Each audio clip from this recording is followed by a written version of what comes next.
apabila wajib pajak nanti setelah disurvei PKP dan disetujui 3 bulan sejak tanggal pengukuhan tadi belum melakukan aktivasi akun PKP, maka PKP-nya akan dicabut.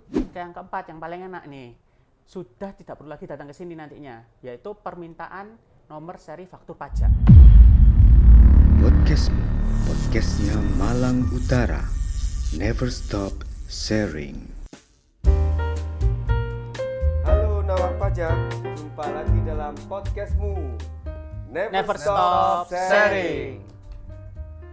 Podcast Malang Utara atau kami menyebutnya adalah podcastmu, itu adalah salah satu dari kegiatan edukasi KPP Pratama Malang Utara yang tujuannya adalah berbagi atau sharing tentang pengetahuan keterampilan perpajakan bagi wajib pajak yang berada di wilayah kerja KPP Pratama Malang Utara secara khusus, dan secara umumnya adalah bagi para pemirsa yang menonton podcast ini.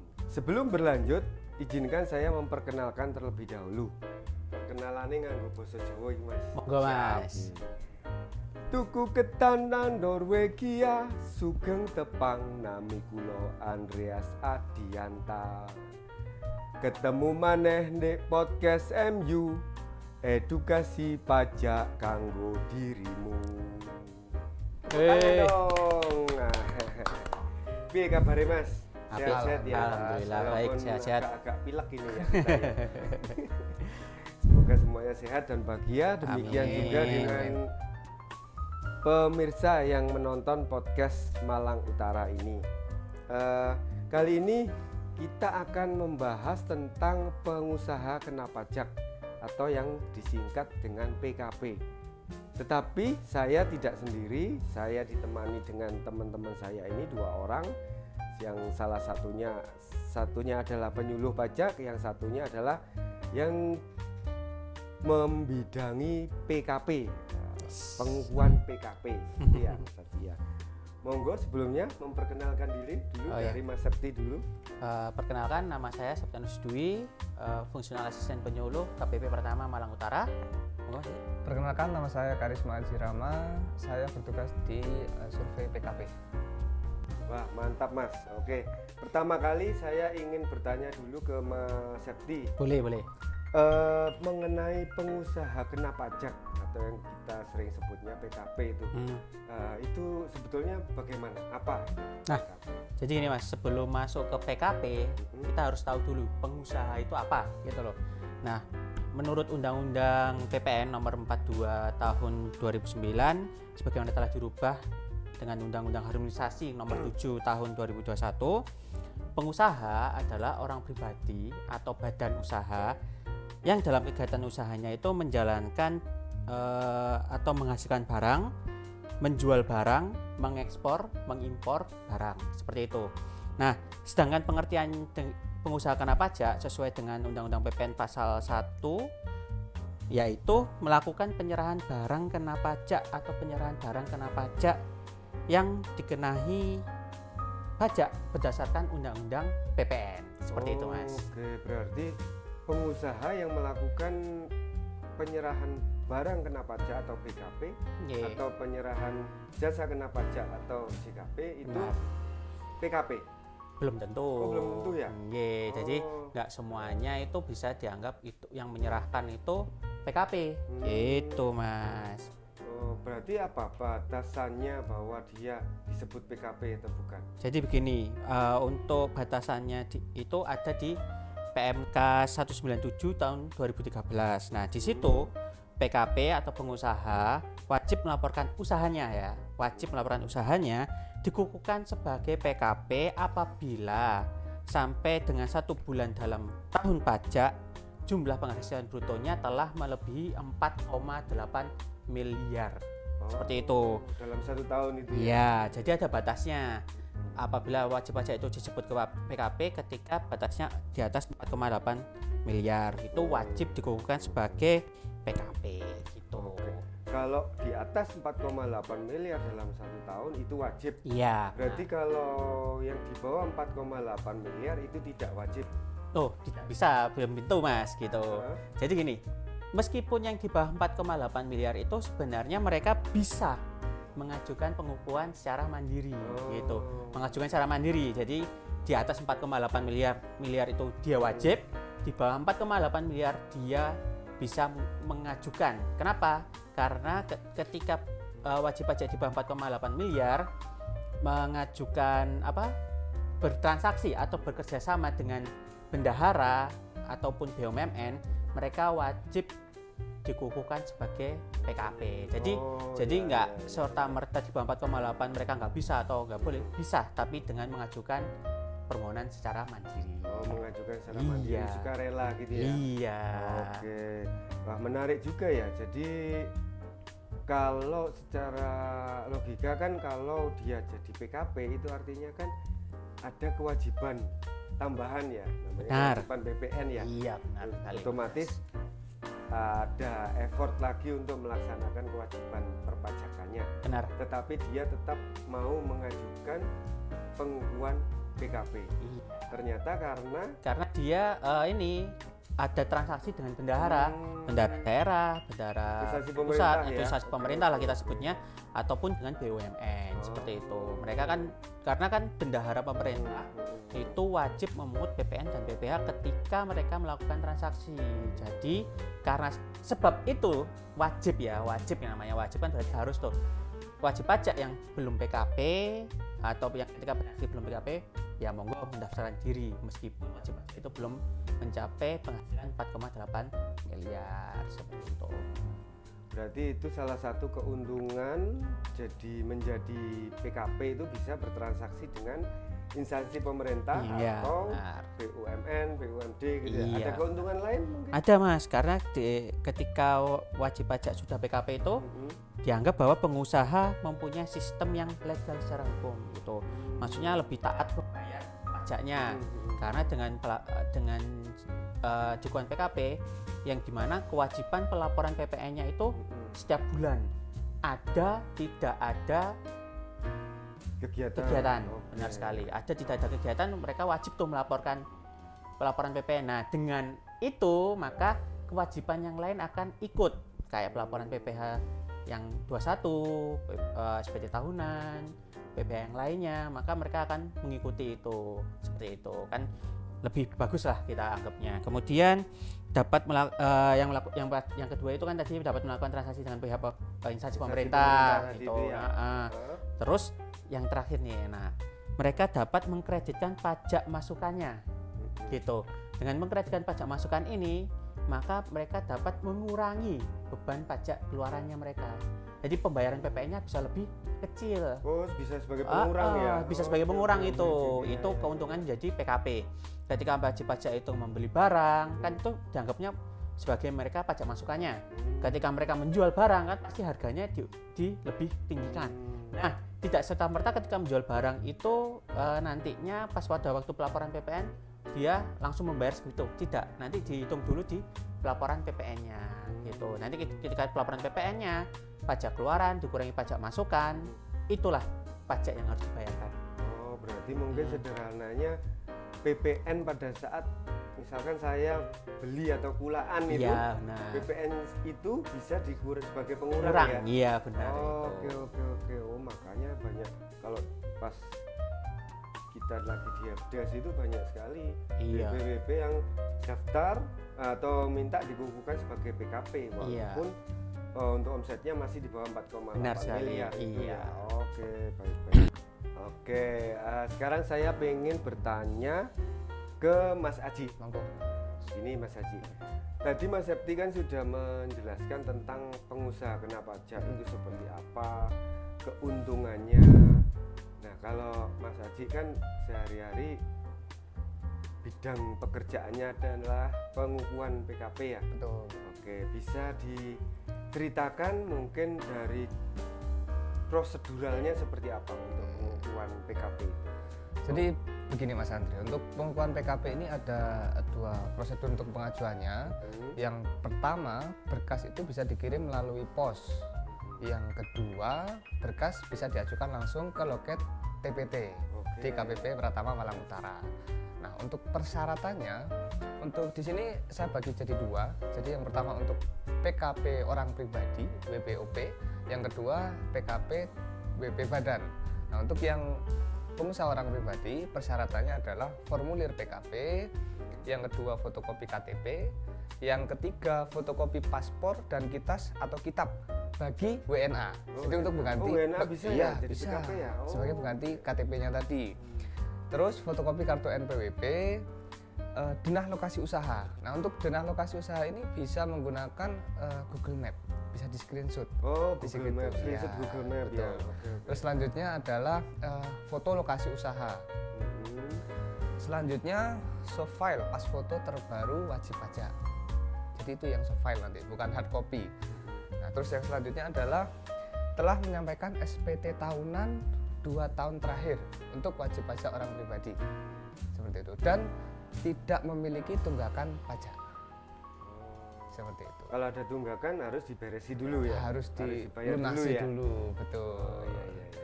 Terus yang selanjutnya untuk WP Badan, persyaratannya yang pertama adalah formulir, yang kedua fotokopi akta pendirian atau dokumen yang sejenis, yang ketiga adalah fotokopi kartu NPWP Badan, yang keempat fotokopi KTP dan NPWP seluruh pengurus, seluruh, jadi bukan salah satu saja. Selanjutnya sama denah lokasi tadi yang pakai Google Maps itu, terus foto tempat usaha juga, tampak depan, so file pas foto terbaru direktur. Nah, kalau tadi kan kalau NPWP yang bersangkutan, kalau yang ini adalah direkturnya. Terus wajib pajak badan telah menyampaikan SPT tahunan untuk tahun pajak 2 tahun terakhir. Selanjutnya seluruh pengurus atau penanggung jawab juga harus melaporkan SPT tahunan untuk 2 tahun pajak terakhir. Ditambah satu lagi yang terpenting, wajib pajak badan dan seluruh pengurusnya tidak memiliki tunggakan pajak. Seperti itu. Nah, untuk Badannya dan pengurusnya ya. betul, Dan OP-nya, iya, seluruh pengurus ya. Selanjutnya apabila berkas telah diterima lengkap, baik itu melalui pos atau di loket TPT, maka petugas survei akan melakukan survei untuk jangka waktunya paling lama 10 hari kerja sejak berkas diterima lengkap. Jadi kalau lewat pos nanti ternyata berkasnya ada kekurangan, maka tidak bisa dihitung 10 hari sejak itu. Harus dilengkapi dulu. Biasanya petugas loket akan konfirmasi ke wajib pajak terkait kekurangannya. Konfirmasi via telepon gitu Via ya. telepon, betul. Itu saja sih kurang lebih. Berarti kalau untuk proseduralnya sejak diterima lengkap sampai dikukuhkan PKP tadi ya, itu Iya. 10 hari. 10 hari kerja. Oh, 10 hari. Sebetulnya gini, Mas Andri, untuk WP apabila telah mengajukan ke kantor, itu langsung dapat surat pengukuhan PKP. Jadi sejak saat itu sudah dikukuhkan sebagai PKP. Nah, untuk penelitian materialnya ini untuk menentukan wajib pajak layak atau tidak untuk dikukuhkan sebagai PKP. Nanti apabila layak, maka PKP-nya dapat dilanjutkan. Apabila tidak layak, nanti PKP-nya akan dicabut. Oh gitu. Seperti itu. Jadi hasil survei itu juga menentukan nanti apakah PKP-nya bisa dilanjutkan atau dicabut, seperti itu nanti. Kemudian setelah survei, kemudian disetujui, itu setelah itu apa? Selanjutnya wajib pajak datang ke kantor. Nanti biasanya petugas survei akan memberikan beberapa persyaratan, listnya nanti yang akan dibawa kembali ke KPP. Di situ untuk melakukan aktivasi akun PKP dan penerbitan sertifikat elektronik. Aktivasi akun PKP ya, Iya, dan betul. penerbitan sertifikat elektronik. Oke, itu wajib pajaknya datang ke KPP ya. Datang ke KPP. Nah, yang perlu jadi catatan apabila wajib pajak nanti setelah disurvei PKP dan disetujui 3 bulan sejak tanggal pengukuhan tadi belum melakukan aktivasi akun PKP, maka PKP-nya akan dicabut. Oh, Seperti itu. Oke. Iya, Oh, jadi seperti itu ya Mas Haji ya. iya betul Mas. Proseduralnya walaupun 10 hari itu maksimal tapi ya. Maksimal bisa biasanya kurang ya. bisa kurang, tergantung antrian. Banyak Tergantung atau antrian. tidaknya yang mengajukan pengukuhan PKP. Seperti itu. Terima kasih. Saya kembali lagi ke Mas Septi. Siap. Gimana, Mas? Begini Mas Septi, kan tadi dari Mas Haji tadi dijelaskan sampai dengan 10 hari, kemudian wajib aktivasi akun PKP. Benar. Nah, setelah aktivasi akun PKP, WP-nya kan datang ke KPP ya. Iya. Nah, itu kemudian apa ya? Nanti ya. Nanti kan Jadi setelah dia aktivasi akun PKP kan pasti kan mendapat sertifikat digital tuh. Nah, nanti kan sertifikat digitalnya itu untuk aktivasi aplikasinya kita. Gitu. Oh. Jadi wajib pajak itu pasti nanti diarahkan ke loket helpdesk-nya kita. Nanti kita bantu nih menginstalkan aplikasinya. Lah, aplikasinya kita udah tahu kan namanya aplikasi e-faktur.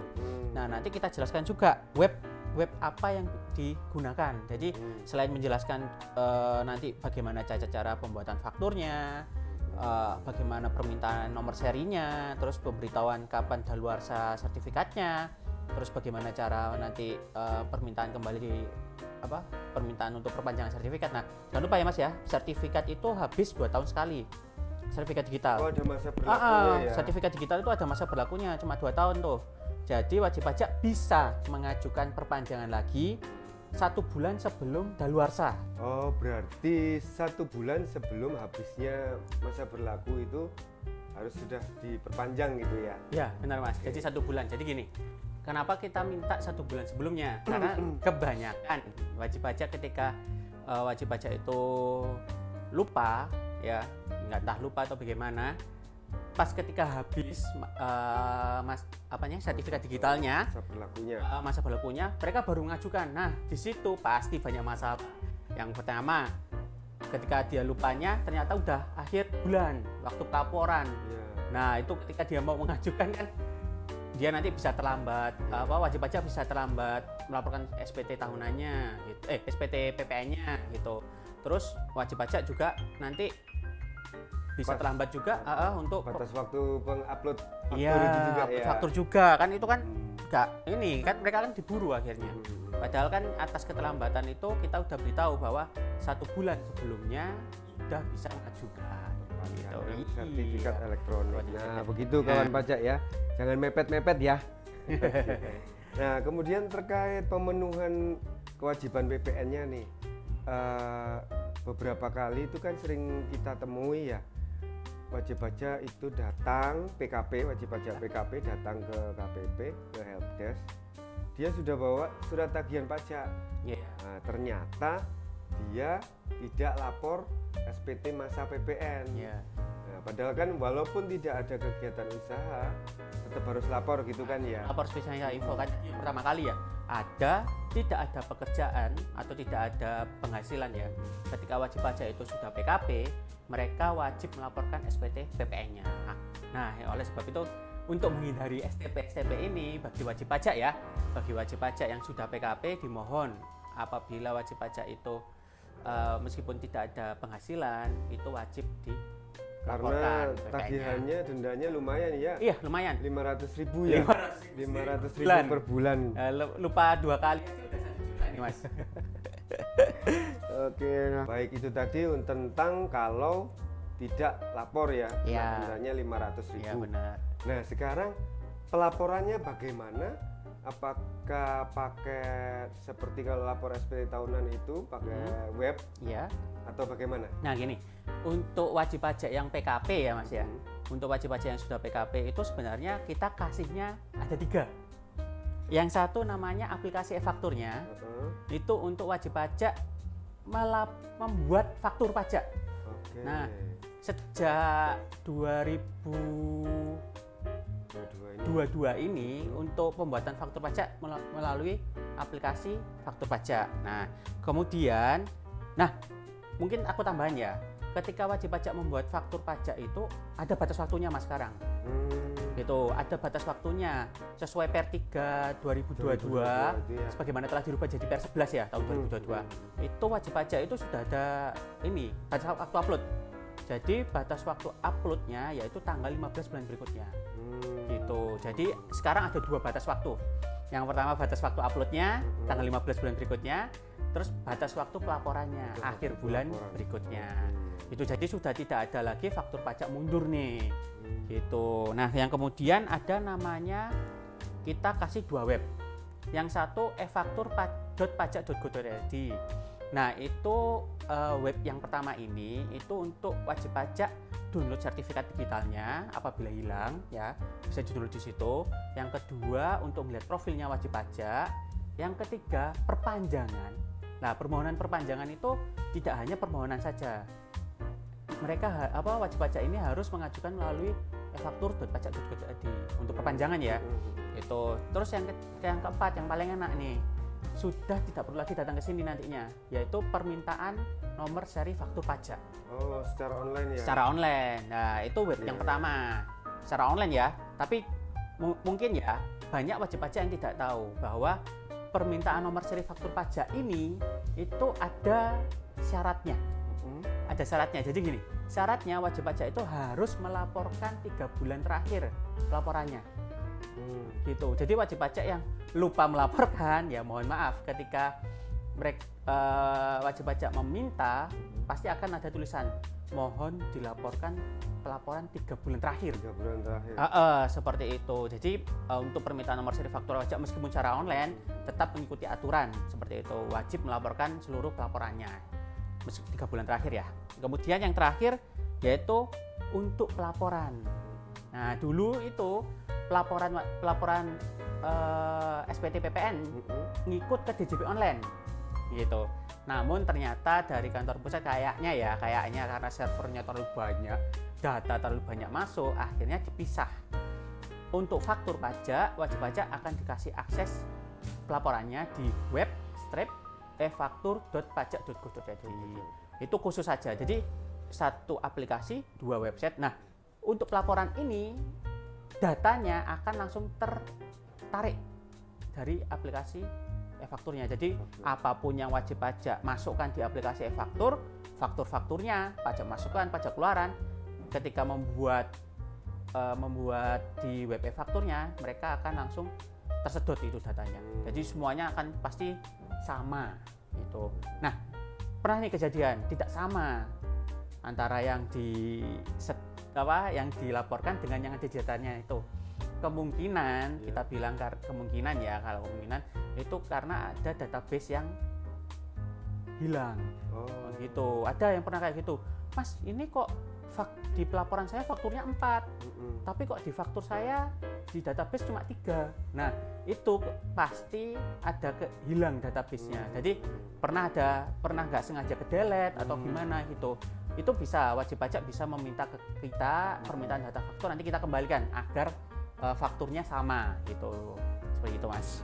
Oke, berarti itu termasuk kewajibannya PKP ya. Iya. Lapor, membuat faktur. Iya, benar. Ya, kemudian lapor SPT masanya. Kemudian ada lagi untuk kewajiban? Untuk kewajibannya PKP-nya? Ya pasti memungut 11%. Memungut 11% itu ya tarif. Iya. PPN sejak tahun April 2022 ini ya. Iya, tapi mungkin ada tambahan nih. Mungkin di tahun 2023 ataupun di tahun 2024 tarif PPN ini akan naik menjadi 12%. 12%. Karena di aturan itu kan sebelum tahun 2025. Iya. Nah, jadi mungkin siap-siap aja, mungkin ada kemungkinan akan naik di tahun 2023 ini ataupun di tahun 2024 gitu. Oke. Seperti itu info lah ya, info saja. Baik, kemudian saya coba untuk menyimpulkan ya, karena kita sudah di akhir pembahasan tentang pengusaha kena pajak ini. Ya. Jadi intinya bahwa pengusaha kena pajak, untuk menjadi pengusaha kena pajak itu akan dikukuhkan terlebih dahulu. Ya, benar. Dikukuhkan terlebih dahulu, ada batasan agar bisa menjadi pengusaha kena pajak 4,8 miliar tadi. Iya, itu yang wajib. Yang wajib. Tapi kalau di bawah 4,8 miliar dan ingin dikukuhkan menjadi PKP itu juga bisa. Bisa. Nah, kemudian setelah menjadi PKP, jangan lupa kewajibannya. Iya. Walaupun tidak ada kegiatan, tetap harus lapor ya. Tetap harus lapor karena itu. surat tagihannya pajaknya Iya. itu 500.000 500.000 dendanya ya. Iya. Oke. Lumayan itu buat beli bensin. Nah, begitu kawan pajak. Jadi walaupun kegiatan usaha belum berjalan, belum ada transaksi, tetap harus lapor SPT masa PPN jika wajib pajak sudah menjadi atau sudah meningkat menjadi PKP, pengusaha kena pajak. Mungkin ada yang ingin disampaikan dari Mas Septi dan Mas Aji? Sudah cukup ya? Cukup ya? Ya, cukup. Sudah cukup ya. Terima kasih sudah menemani saya bincang-bincang hari ini ya. Sama-sama. Berbagi ilmu tentang perpajakan kepada para pemirsa. Ya. Oke. Baiklah, kalau begitu semoga sharing hari ini dapat menambah wawasan, dapat menambah pengetahuan bagi Bapak Ibu sekalian wajib pajak di wilayah KPP Pratama Malang Utara ataupun dimanapun Anda berada, sehingga dapat mungkin yang ingin mengajukan pengukuhan PKP itu tidak perlu ragu-ragu lagi ya, karena tadi sudah diceritakan bahwa ada keuntungan-keuntungannya untuk menjadi PKP tersebut. Jangan lupa untuk memfollow akun Instagram KPP Malang Utara. Alamatnya ada di namanya apa ya? @pajak MLG Utara ya. @pajak MLG Utara untuk medsos Instagram. Kemudian ada juga YouTube, channel YouTube KPP Pratama Malang Utara. Nanti di search aja KPP Pratama Malang Utara. Jangan lupa di like, subscribe. Kemudian apa satunya? Bagikan. Oke, sampai jumpa di podcast MU selanjutnya. Podcast MU Never Stop Sharing. Terima kasih.